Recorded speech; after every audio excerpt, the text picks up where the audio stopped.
తెలంగాణలో మున్సిపల్ ఓట్ల కౌంటింగ్ కొనసాగుతుంది. 116 మున్సిపాలిటీలు 7 కార్పొరేషన్ల ఓట్ల లెక్కింపు జరుగుతుంది. పోస్టల్ బ్యాలెట్ లెక్కించారు. 136 కేంద్రాల ఓట్ల కౌంటింగ్ జరుగుతుంది. కౌంటింగ్లో 20,000 మంది సిబ్బంది పాల్గొంటున్నారు. కౌంటింగ్ మొత్తం సీసీటీవీ మానిటరింగ్ చేస్తున్నారు. మొదటి ట్రెండ్ రావడానికి 2 గంటలు పట్టే అవకాశం అయితే ఉంది. సాయంత్రానికి ఫలితాలపై స్పష్టత రానుంది. ఈ నెల 16న మున్సిపల్ చైర్మన్లు, వైస్ చైర్మన్ల ఎన్నిక జరగనుంది. అదే రోజు కార్పొరేషన్ల మేయర్లు, డిప్యూటీ మేయర్లను ఎన్నుకుంటారు.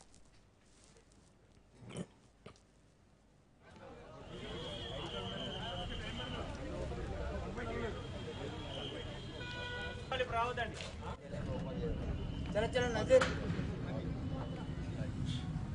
चेयर ले लो यहाँ ही बैठना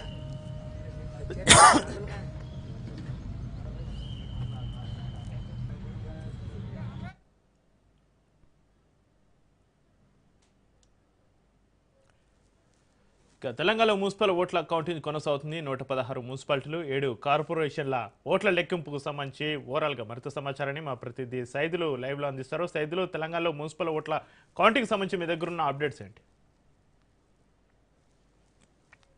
కౌంటింగ్ ప్రారంభమైంది. గంట అవుతుంది. ఉదయం 8 గంటలకి ఈ యొక్క కౌంటింగ్ ప్రారంభమైంది. మొత్తం 116 మున్సిపాలిటీలు 7 కార్పొరేషన్ల కౌంటింగ్ ప్రక్రియ ప్రారంభమైంది. పోస్టల్ బ్యాలెట్ ఓట్ల లెక్కింపు మరి కాసేపట్లో రిజల్ట్ కూడా మనకి వచ్చే అవకాశం అయితే ఉంది. ఇక అది పోస్టల్ బ్యాలెట్ల ఓట్ల లెక్కింపు పూర్తయిన తర్వాత వెంటనే మనకి ఈ యొక్క కౌంటింగ్ బ్యాలెట్కి సంబంధించినటువంటి పత్రాలన్నీ కూడా ఒక బాక్స్లో పోస్తారు. పోసిన తర్వాత అవి మిక్స్ చేసిన తర్వాత ఒక్కొక్క బండిల్ 100 వరకు 100 వరకు కూడా బ్యాలెట్స్ని కట్టకడతారు. దాని తర్వాత మనకి కౌంటింగ్ ప్రారంభమవుతుంది. కాబట్టి మనకి 10 గంటల నుంచి లేదంటే 11 గంటల వరకు కొన్ని ఏరియాలలో 10 గంటలకే మనకి ఈ యొక్క పోస్టల్ బ్యాలెట్ల ఓట్ల లెక్కింపు ప్రక్రియ ముగిసిన వెంటనే ప్రారంభమయ్యే అవకాశం ఉంది.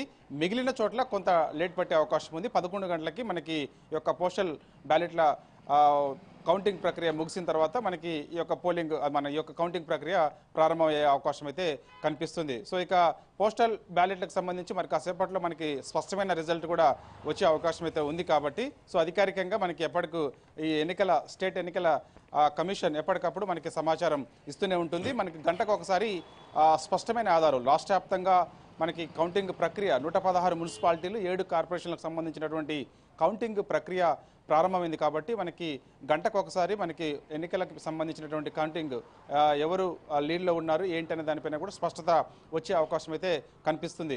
వెబ్ కాస్టింగ్ ద్వారాగా ఎప్పటికప్పుడు యొక్క ఎన్నికల కౌంటింగ్ ప్రక్రియను డీజీపీ శ్రీధర్ రెడ్డి నేరుగా తన కార్యాలయానికి అటాచ్ చేస్తూ సీసీ కెమెరాల అనుసంధానం చేసి ఆయన పర్యవేక్షణ చేస్తూ ఉన్నారు. సో 144 సెక్షన్ కూడా అమల్లో ఉంటుంది ఈ యొక్క కౌంటింగ్ కేంద్రాల వద్ద.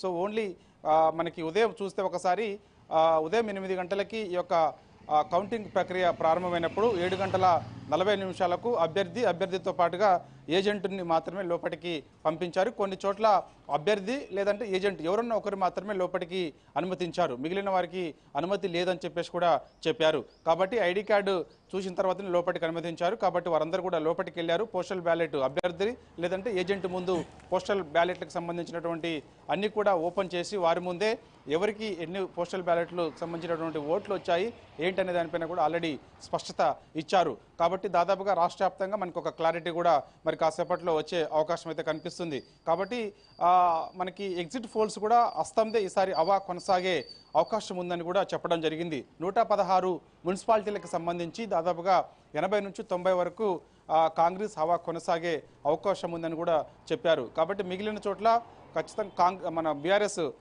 ఎక్కువగా స్థానాలు గెలుచుకునే అవకాశం ఉన్నదని మిగిలిన